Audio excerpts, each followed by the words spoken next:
ओम शांति, ओम शांति, ओम शांति। आज जिस चीज़ को बाबा लाने के लिए आया है, पवित्रता का, आज पवित्रता का ही दिवस है, रक्षाबंधन। और बाबा हम सबको रक्षा का कवच भी बांधता है, सुरक्षा का कवच बांधता है कि तुम्हारे ऊपर कोई विघ्न नहीं आएगा, तुम हमेशा निर्विघ्न रहोगी, हमेशा आगे बढ़ोगी।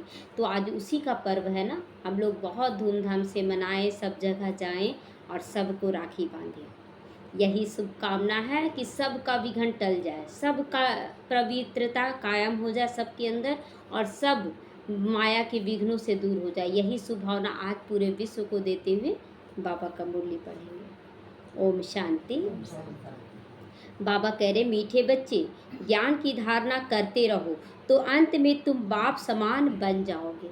बाप समान, यही मन की धारणा है ना, कि ब्रह्मा बाप समान बन जाए, एकदम संपन्न और संपूर्ण बन जाए, तो बाप की सारी ताकत तुम हजम कर लोगे। लास्ट में ब्रह्मा बाबा, शिव बाबा दोनों की ताकत क्या है, आते जा रहा ना, शांति, सुख, आनंद, सब कितना भी परिस्थिति हो, लेकिन हल्कापन महसूस हो रहा है। तो ये हल्कापन कौन ला रहा है, बाबा ला रहा है।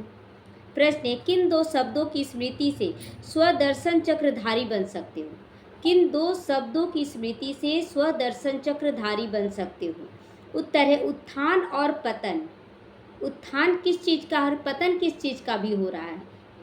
अभी है विकारों का पतन हो रहा है, और उत्थान हो रहा है, सतयुगी दुनिया का उत्थान हो रहा है, कलयुग का पतन हो रहा है। और जब द्वापर में थे तो सतयुगी स्थिति, जो देवी देवताओं की स्थिति, उसका पतन हुआ, और विकारी दृष्टि, वृत्ति, कृति का उत्थान हुआ। तो ये सतो प्रधान और तमो प्रधान, शिवालय और वैश्यालय, ये इन दोनों का ही खेल चलता है। यह दो बातें स्मृति में रहे तो तुम स्वदर्शन चक्रधारी बन जाओगे। अभी कलयुग का अंत और सतयुग का आरंभ है, तो हम सतयुग के अनुसार तैयारी कर लें। तो ये स्वदर्शन चक्रधारी माना अपना दर्शन करना है, अपने आप का दर्शन करना है। तुम बच्चे अभी ज्ञान को यथार्थ रीति जानते हो, सही रीति हम लोग समझ गए हैं। अभी कोई भी परिस्थिति या दुनिया में कैसा भी कांड हो रहा है, लेकिन देख कर ये नहीं बोलते ऐसा क्यों हो रहा, ऐसा नहीं होना चाहिए, ये सब नहीं, क्यों ऐसे लोग कर रहा, कुछ नहीं, किसी पे आरोप नहीं, सब कुछ में कल्याण है।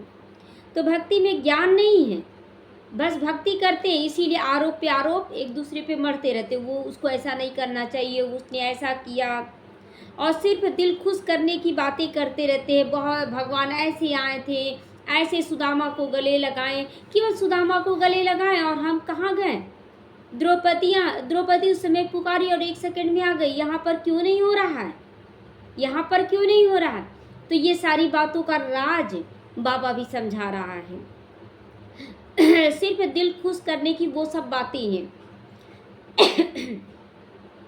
तो भक्ति मार्ग है ही दिल खुश करने का मार्ग। दिल खुश होता नहीं है, बस तसल्ली मिल जाता है कि ऐसा हुआ था, हो तो नहीं रहा, आज क्यों लोग डर रहा है, क्यों कृष्ण सहयोगी नहीं बन रहे हैं, कृष्ण नहीं आ रहे चिरहरण से बचाने के लिए?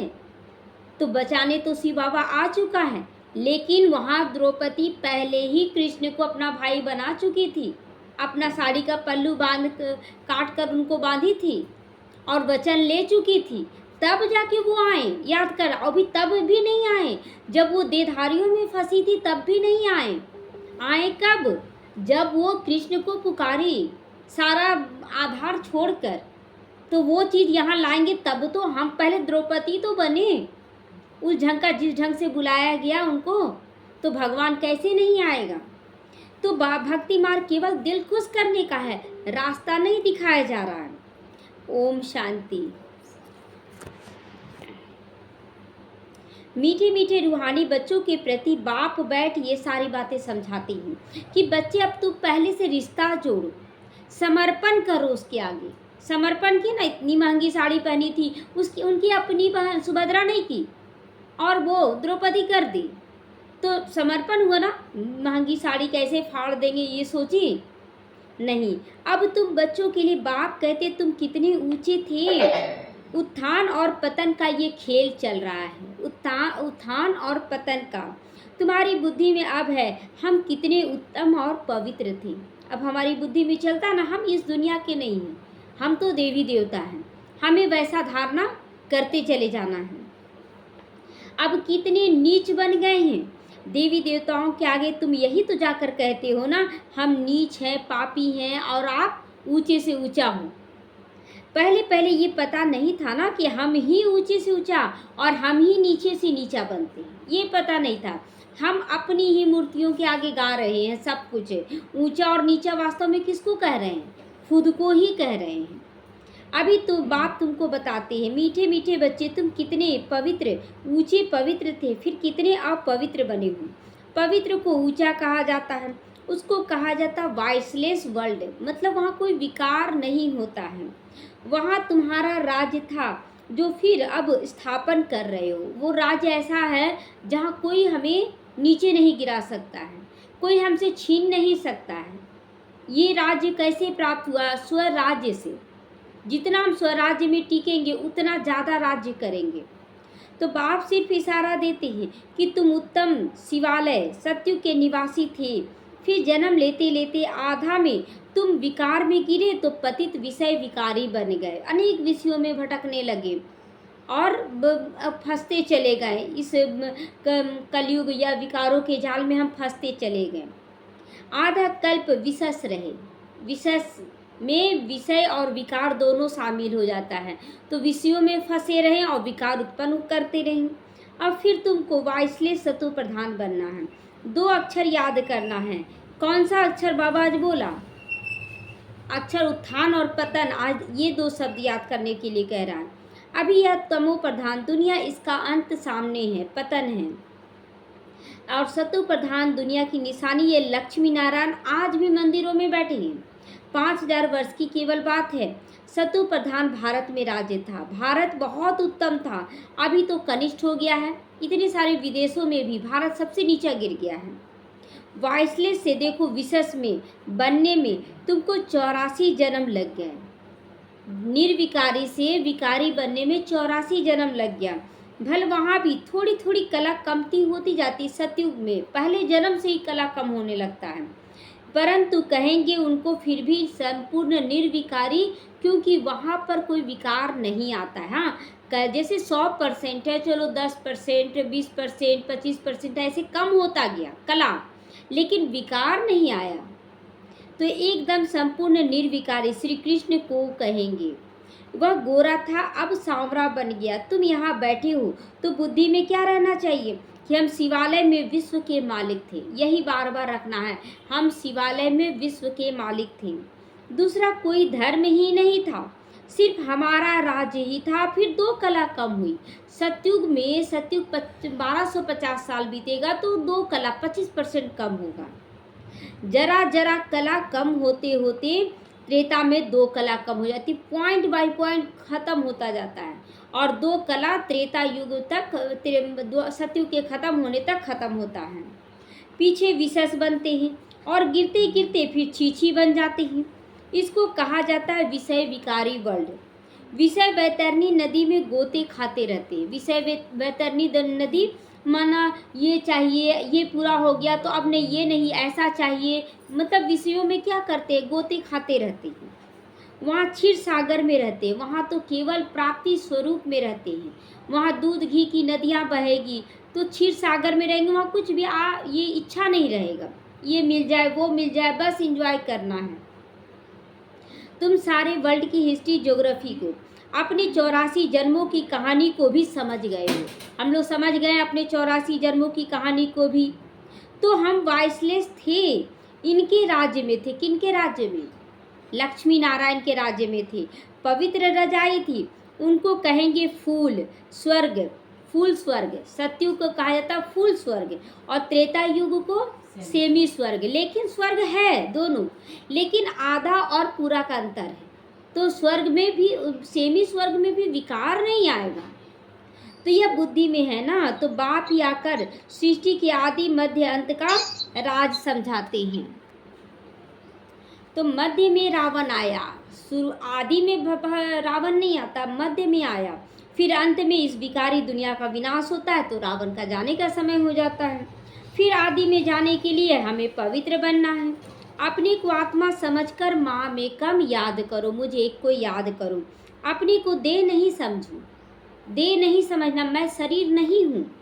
तुमने भक्ति मार्ग में वादा किया था बाबा आप आएंगे तो हम आपका ही बनेंगे, आपका ही बनेंगे, तो फिर किसी और को क्यों याद करना, क्यों याद करना किसी को।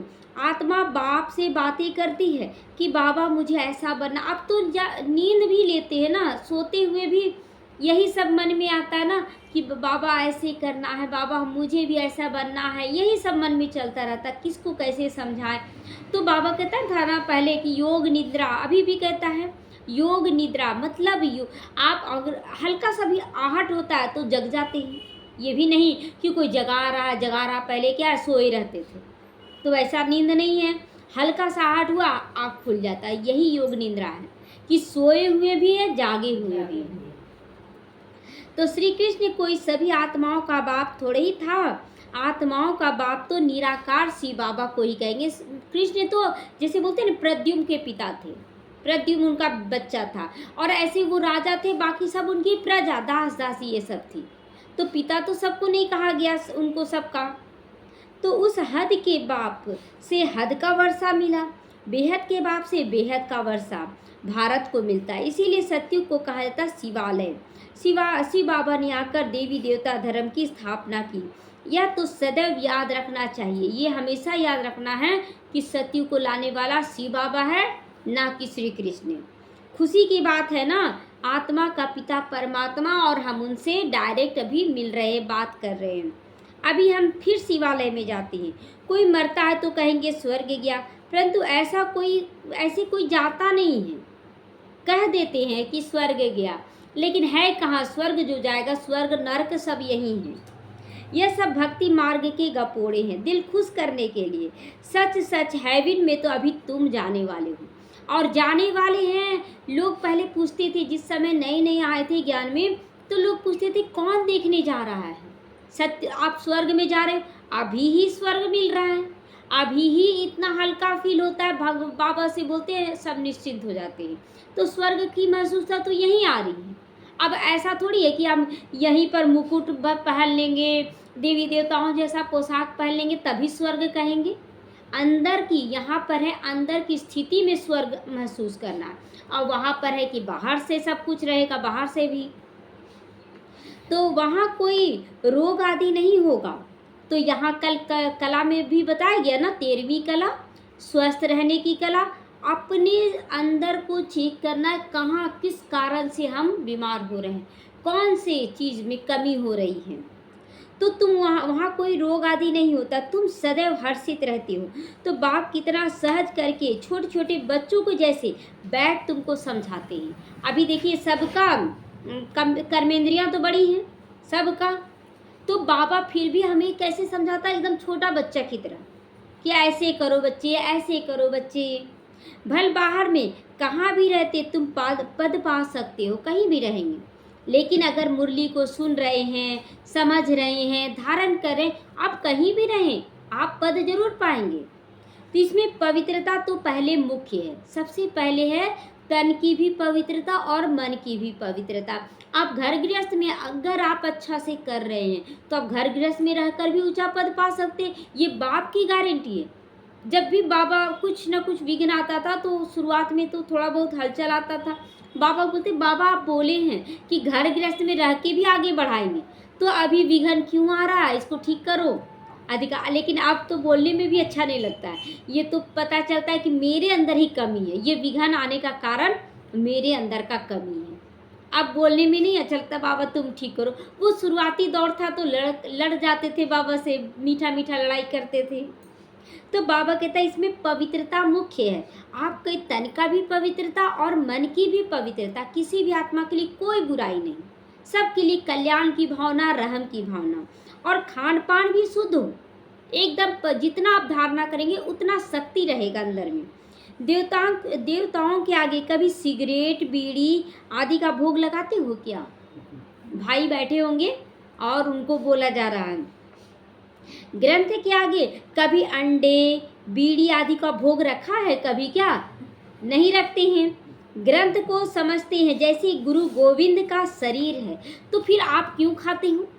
पंजाबी लोग भी खाता बहुत है, क्यों खाते हैं? जब आपके गुरु नहीं खाएं तो गुरु को फॉलो करना चाहिए ना।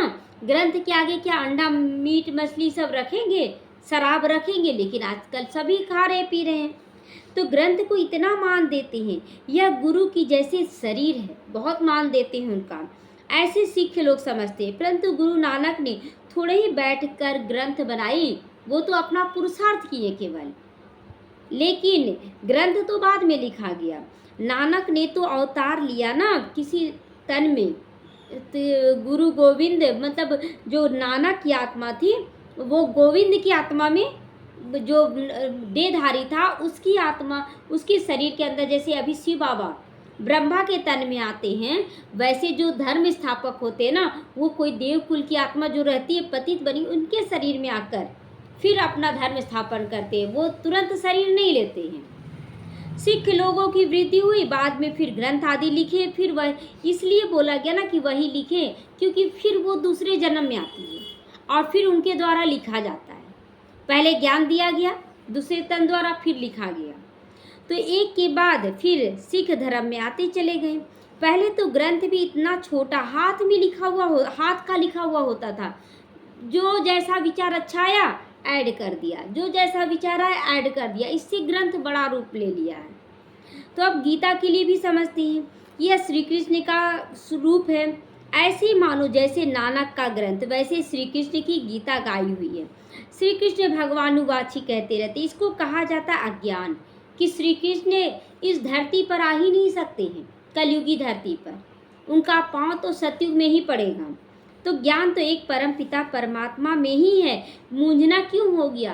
क्योंकि कृष्ण की ही आत्मा पतित हुई, और जिस शरीर में कृष्ण की आत्मा, उसी तन में शिव बाबा आकर ज्ञान देता है। तो आत्मा वही है ना, बस पतित और पावन का अंतर है। तो गीता से सद्गति होती है। वह ज्ञान तो बाप के पास है, जो ज्ञान सतयुग से लेकर कलयुग तक का ज्ञान बाप के पास है।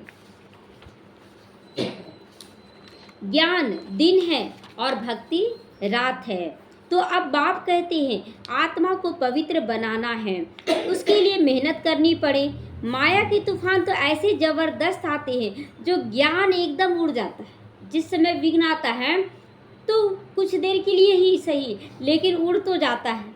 लेकिन वो स्थिति बनाना है कि विघ्न आए एकदम अचल अडोल, बस बाबा का ज्ञान अप्लाई कर दें।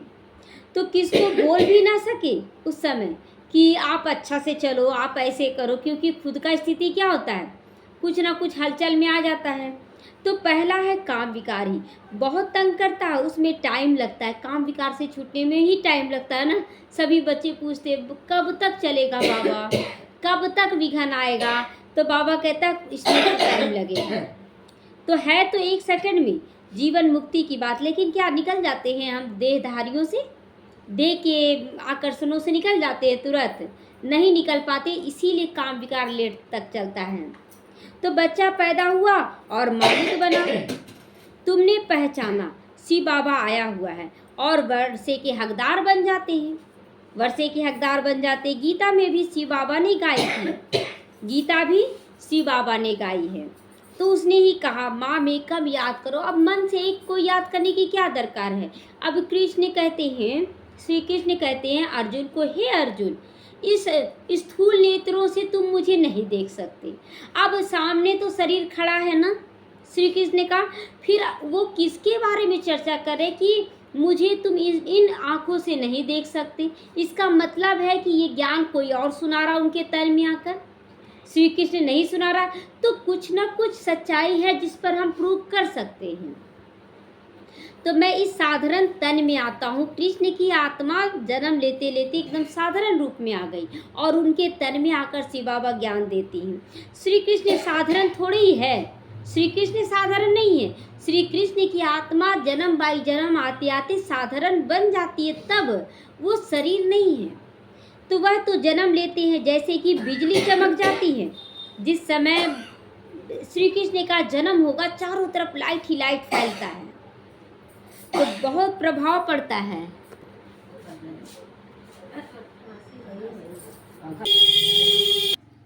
तो बाबा कहता है कि देखो जैसे कोई 100 रुपये का, कोई 3-4 हज़ार का भी तलवार है, तो यहाँ पर भी क्या है, कि बाबा के बच्चे, मतलब ज्ञान तो बाबा सबको दे रहा है, लेकिन जौहर सबका तो नहीं भर रहा, जो योग का ताकत वैसा तो नहीं है सबके अंदर।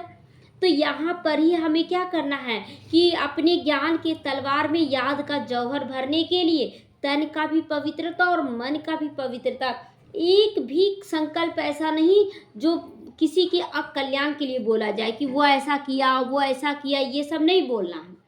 सबका ड्रामा में कल्याण छुपा हुआ है, कोई दुख देकर कल्याण कर रहा, कोई दुख लेकर कल्याण हो रहा है।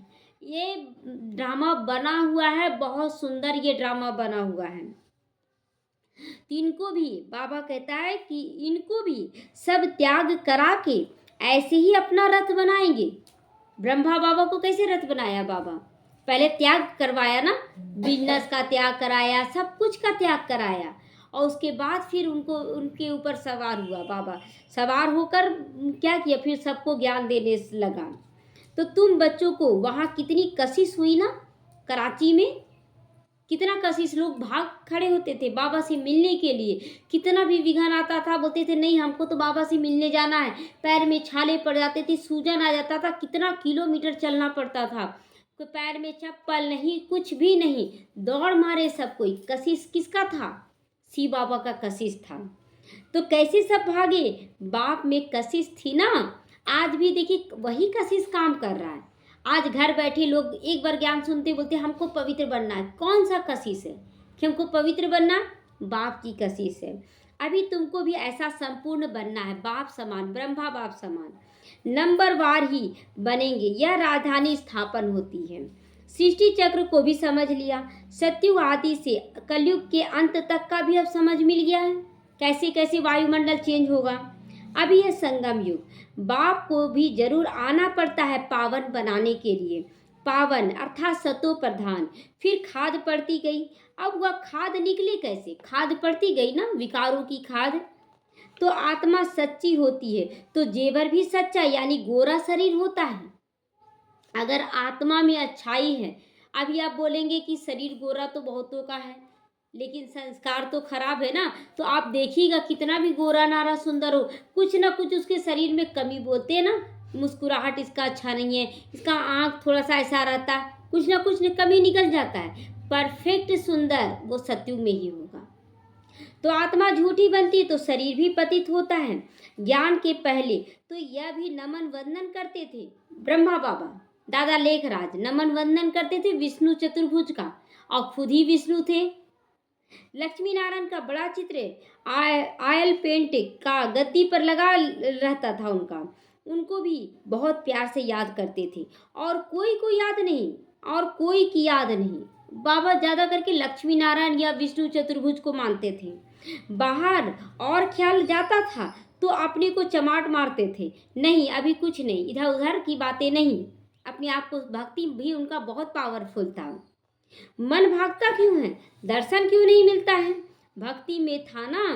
तो जब विष्णु का दर्शन हुआ तो कोई नारायण थोड़ी हो गया, बन गया नारायण।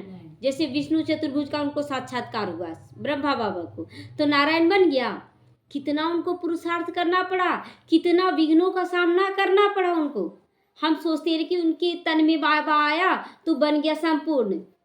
जो विघन वो झेले, क्या झेलने का ताकत है? अब हमसे बर्दाश्त नहीं होता है, क्यों बोल देते हैं? बाबा कभी ऐसा बोला? सारा धन समर्पण किया, बेगरी पाठ झेलना पड़ा, खाने बिना लाला पड़ गया, कितना लोग भाग गया, बच्चे लोग, लेकिन हलचल में नहीं आया बाबा। ये स्थिति थी उनकी। तो पुरुषार्थ तो जरूर करना होता है। एम ऑब्जेक्ट तो सामने खड़ी है। यह चैतन्य में थे जिनका जड़ चित्र बनाया गया है। बाप आया है पावन बनाने, नर से नारायण बनाते हैं। तुम भी उन्हों की राजधानी में थे, फिर ऐसा बनने का पुरुषार्थ करते हो तो अच्छी रीति फॉलो करना चाहिए। ब्रह्मा बाप को फॉलो करना चाहिए कि उन्होंने कैसा पुरुषार्थ किया।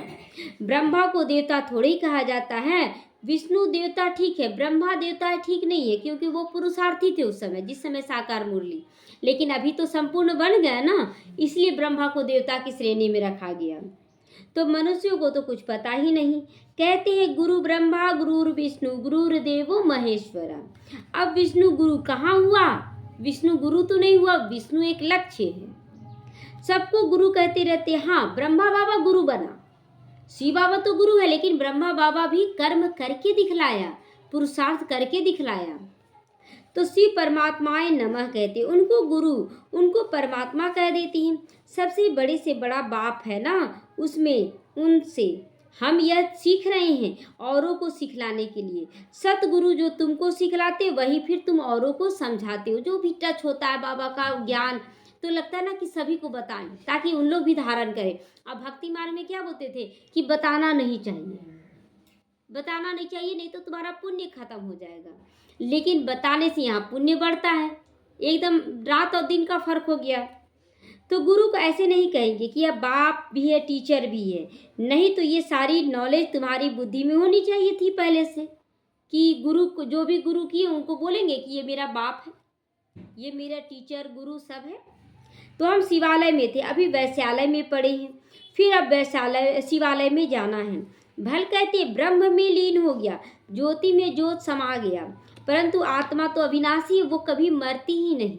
समा जाने का मतलब जैसे कि एक कम लाइट वाला है और एक बहुत ज़्यादा लाइट है, तो बहुत ज़्यादा लाइट में आप देखिएगा ना कि अभी दिन है ना, तो आपको दिन में चंद्रमा नहीं दिखेगा, लेकिन चंद्रमा है। जैसे जैसे शाम होने लगता है तो आप देखेंगे इधर सूर्य भी तो इधर चंद्रमा भी है, तो लोप तो नहीं हुआ ना, चंद्रमा रहता है।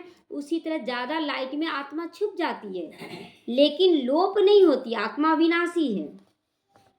तो हर एक में अपना अपना पार्ट भरा हुआ है। सब एक्टर से उनको अपना पार्ट बजाना, उनको अपना बजाना है, यह कभी मिट नहीं सकता। जो भी सारी दुनिया की आत्माएं हैं उनको पार्ट बजाना है। जैसे कि नए सिरे शूटिंग होती रहती है, परंतु यह अनादि शूटिंग हुई पड़ी है, ये अनादि शूटिंग हुई पड़ी, मतलब रात कब होगा, दिन कब होगा, ये सारा शूटिंग हुआ है। हम कब शरीर छोड़ेंगे, कैसे छोड़ेंगे, कितना पुरुषार्थ करेंगे, सब कुछ हुआ पड़ा है। यह वर्ल्ड की हिस्ट्री ज्योग्राफी रिपीट होती रहती है। यह वंडरफुल सितारा है जो भ्रिकुटी के बीच चमकता है ना, यहाँ सितारा चमकता है, कितना वंडरफुल है ये, कि 84 जन्मों का पाठ भरा हुआ है इतनी छोटी सी आत्मा में। कभी घिसता ही नहीं, घिसता नहीं है, लाइट कम हो जाती है उसमें, बाद धूल मिट्टी विकारों का आता है, केवल लाइट कम होता है, लेकिन वो ज्यों के त्यों है, चंद्रमा ज्यों के त्यों गोल है। तो यह ज्ञान तुम्हारे में आगे नहीं था ये ज्ञान नहीं था। वंडर ऑफ द वर्ल्ड है ना ये आत्मा, तो हेवन अथवा स्वर्ग का नाम सुनकर ही दिल खुश हो जाता है। अभी तो सतयुग है नहीं, अभी है कलयुग, तो पुनर्जन्म भी कलयुग में ही लोगे। अगर पुनर्जन्म होगा भी तो पुनर्जन्म कलयुग में होगा। जाना तो सबको जरूर है, परंतु पतित आत्माएं जा नहीं सकती हैं, इसीलिए पावन बनाकर बाबा ले जाएगा। और नहीं बनेंगे बाबा के श्रीमत पर तो सजा खाकर बनेंगे, लेकिन बनेंगे तो जरूर। तो अभी तुम बच्चे पावन बनते हो योग बल से। योग बल से क्या करते हैं, अपने अंदर के विकारों को ही खत्म करते हैं। तो पावन दुनिया गॉड फादर की स्थापना की हुई है, फिर रावण हेल बना देता है। यह तो प्रत्यक्ष है ना, दिख रहा है यहाँ पर कि विकार कैसे लोगों को कैसा बना देता है। रावण को जलाते हैं ना, मनुष्य तो कहते यह अनादि चला आता है, ये अनादि चला आता है, परंतु कब से शुरू हुआ ये किसी को भी पता नहीं है। ये अनादि हो ही नहीं सकता है, ये अनादि, कोई भी चीज़ अनादि नहीं है, बस आत्मा परमात्मा और ड्रामा अनादि है। कब से दिन रात हो रहा ये पता नहीं। तो आधा आधा तो कर ना सके, क्योंकि लाखों वर्ष भी कह देते हैं। कलयुग को अभी कहते कि 40,000 वर्ष पड़ा हुआ है। तो मनुष्य घोर अंधियारे में है, अज्ञान नींद में जगाना बड़ा मुश्किल है सबको, है ना। इतना फंसे हुए हैं कि लोगों को महसूस ही नहीं कि भगवान आया हुआ है, जागते ही नहीं। अभी है संगम युग, जबकि बाप आकर पावन बनने की युक्ति बताते हैं। तो पावन होंगे तो पावन दुनिया स्थापन हो ही जाएगी, यह पतित दुनिया ही खलास हो जाएगी। अभी कितनी बड़ी दुनिया है, सतयुग में तो बहुत छोटी दुनिया हो जाएगी। सतयुग में तो एक गांव की मिसाल होगा, और अभी दुनिया देखिए, रावण का बड़ा बहुत बड़ा दुनिया है और राम का दुनिया बहुत छोटा है, लेकिन फिर भी कहा जाएगा कि पूरा विश्व पर अधिकार है, पूरा विश्व पे अधिकार है, क्योंकि दूसरी ऐसी कोई भी राज्य नहीं होगी उस समय जो हमारे ऊपर अधिकार जमा सके। अब माया पे जीत पाकर पावन जरूर बनना। बाप कहते हैं माया बड़ी दुस्तर है, पावन बनने में अनेक प्रकार के विघ्न डालती है। है दुस्तर, दुस्तर है, वो चेकिंग करती है कि आपका पवित्रता सच्चा है या झूठा है। इसलिए ये नहीं सोचना है कि माया बुरी है, माया बहुत अच्छी है। ले लो परीक्षा, अभी ना अच्छा बनना है तो पवित्र बनने की हिम्मत रखनी है। फिर माया आकर क्या हाल बना देती है, घूसा लगाकर गिरा देती है कि कमाई खत्म कर देती है। फिर मेहनत करना पड़ता है, कोई तो गिरते हैं तो मुंह भी नहीं दिखाते हैं। फिर इतना ऊंचा पद पा ना सके, पुरुषार्थ पूरा होना चाहिए। फिर गिर गए, चींटी 10 बार गिरती है फिर भी चढ़ती है, मंजिल तक पहुंचती है। लेकिन बाबा के बच्चे क्या गिर जाते हैं तो अपने आप में से घृणा होने लगती है, हम क्यों गिर गए, अरे गिर गए ना, अब फिर से पुरुषार्थ करें। फेल नहीं होना चाहिए, इसीलिए कोई गंधर्वी विवाह भी करके दिखाती है। सन्यासी लोग कहते शादी की और पवित्र रहे, ये तो इम्पॉसिबल है। लेकिन यहाँ तो बहुत सारे बच्चे ऐसे हैं, गंधर्वी विवाह हो गया और उसके बाद कोई यहाँ सेवा कर रहा, कोई वहाँ सेवा कर रहा, पता ही नहीं पड़ा किसी को कि ये दोनों पति पत्नी हैं। तो बाप कहते हैं पॉसिबल है, क्योंकि प्राप्ति बहुत है, बहुत प्राप्ति है। यह अंतिम एक जन्म तुम पवित्र बनोगे, तुमको स्वर्ग की बादशाही मिलेगी। क्या इतनी बड़ी प्राप्ति के लिए तुम एक जन्म पवित्र नहीं रह सकते हो? रह सकते हैं ना, कुछ भी हो जाए लेकिन पवित्र जरूर रहना है। कहते बाबा हम जरूर पवित्र रहेंगे। तो पवित्रता जो तन का आसानी से आ गया, उसको मन का पवित्रता चाहिए, तब कहेंगे पवित्र। तो सिख लोग भी पवित्रता का कंगन डालते हैं। यहाँ कोई धागा आदि बांधने की दरकार नहीं, ये तो बुद्धि की बात होती है, धागा आदि डालने की दरकार नहीं है। तो बाबा कहता है ना, एक धागा अपने अंदर के निश्चय के लिए होता है और दूसरा धागा उमंग उत्साह के लिए होता है। निश्चय तो पक्का हो गया, अब उमंग उत्साह भी जगा कर रखे, 2 धागा बांधे, बीच में शिव बाबा फिर आपका सुरक्षा कवच बन जाएगा। तो बाप कहते माँ में कम याद करो। बच्चियाँ बहुतों को सुनाती हैं, परंतु बड़े आदमियों की बुद्धि में बैठता थोड़े ही है। बाप कहते पहले उनको अच्छी रीति समझाओ कि यह सब प्रजापिता ब्रह्मा की औलाद हैं, शिव बाबा से वर्षा मिल रहा है, इनको पति से पावन बनना है। अगर अब बाप कहते माँ में कम याद करो, ऐसा तो कोई कह ना सके कि बुद्धि, बाबा कहता है ना कि मन से याद करो।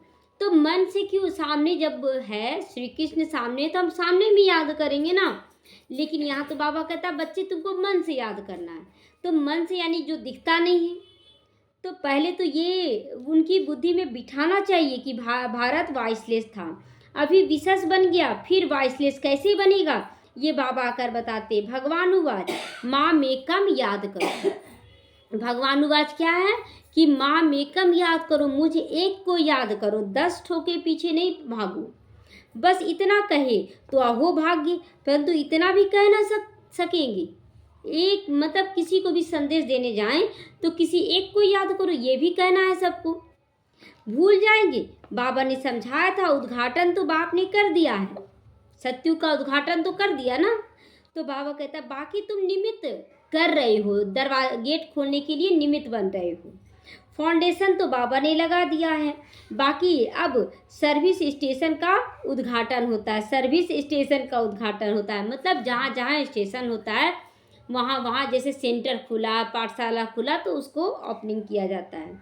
यह तो गीता की ही बात है, गीता में भी है, हे बच्चों तुम काम पर जीत बनो, ऐसे जगत जीत बन जाओगे। 21 जन्मों के लिए भल खुद ना बने, औरों को समझाते हैं, ऐसे भी बहुत हैं, औरों को उठाकर खुद गिर पड़ते हैं। भक्ति हो चाहे ज्ञान हो, दोनों में ही ये बातें होती हैं कि खुद दूसरों को बता रहे ज्ञान और अपने खुद गिर रहे हैं। तो काम महाशत्रु एकदम गटर में गिरा देती है। जो बच्चे काम पर जीत पा लेते हैं वो जगत जीत बन जाते हैं, उन पर कोई बंधन नहीं होता है। अच्छा, मीठे मीठे सीखी लदे बच्चों प्रति माता पिता बाप दादा को याद प्यार और गुड मॉर्निंग। रूहानी बाप की रूहानी बच्चों को नमस्ते। हम रूहानी बच्चों की रूहानी माता पिता बाप दादा को याद प्यार, गुड मॉर्निंग और नमस्ते नमस्ते, शुक्रिया बाबा शुक्रिया। धारणा के लिए आज मुख्य सारे इस अंतिम जन्म में सभी प्राप्तियों को सामने रख कर पावन बनकर दिखाना है। माया के विघ्नों से हार नहीं खाना है, चाहे कोई भी विघ्न हो, चलते रहेंगे, बाबा को याद करते रहेंगे और सब कुछ करते चले जाएंगे। तो अपने आप विघ्न किनारा हो जाएगा। एम ऑब्जेक्ट को सामने रख कर पूरा पूरा, जैसे ब्रह्मा बाप पुरुषार्थ कर नर से नारायण बनते हैं, ऐसे फॉलो कर गद्दी नसीन बनना है। ब्रह्मा बाप की गद्दी नसीन बनना है, यानी श्री कृष्ण के गद्दी नसीन बनना, नारायण के गद्दी नसीन बनना। आत्मा को सतो प्रधान बनाने की मेहनत करनी। आत्मा को सतो प्रधान माना, मन से भी किसी के लिए कोई बुरा संकल्प नहीं। कोई कितना भी बुरा कर रहा है, मेरा हिसाब चुकतू हो रहा है, दूसरा उसका नेचर है, उसको सकाश देना है। वरदान अधिकारी बन, समस्याओं को खेल खेल में पार करने वाले हीरो पाठधारी बनो। हम भिखारी नहीं, अभी हम अधिकारी बन गए हैं, तो अधिकारी बनकर समस्याओं को खेल खेल में पार कर लेना। बाबा की शक्ति आ रही है, इन विघ्नों को नष्ट कर रही है। तो चाहे कैसी भी परिस्थितियां हो, समस्याएं हों, लेकिन समस्याओं के अधीन नहीं, अधिकारी बनकर समस्याओं को ऐसे पार कर लो जैसे खेल खेल में पार कर रहे हो। जैसे कबड्डी का खेल होता है ना, तो कबड्डी खेल में जाते हैं और कितने लोग पकड़ने के लिए तैयार रहते हैं, और पकड़ते पकड़ते हम लाइन क्रॉस कर जाते हैं, हाथ भी पहुंच जाता है तो विजयी बन जाते हैं। तो बाबा उसी तरह बाबा कहता है खेल खेल में परिस्थितियों को पार कर लो।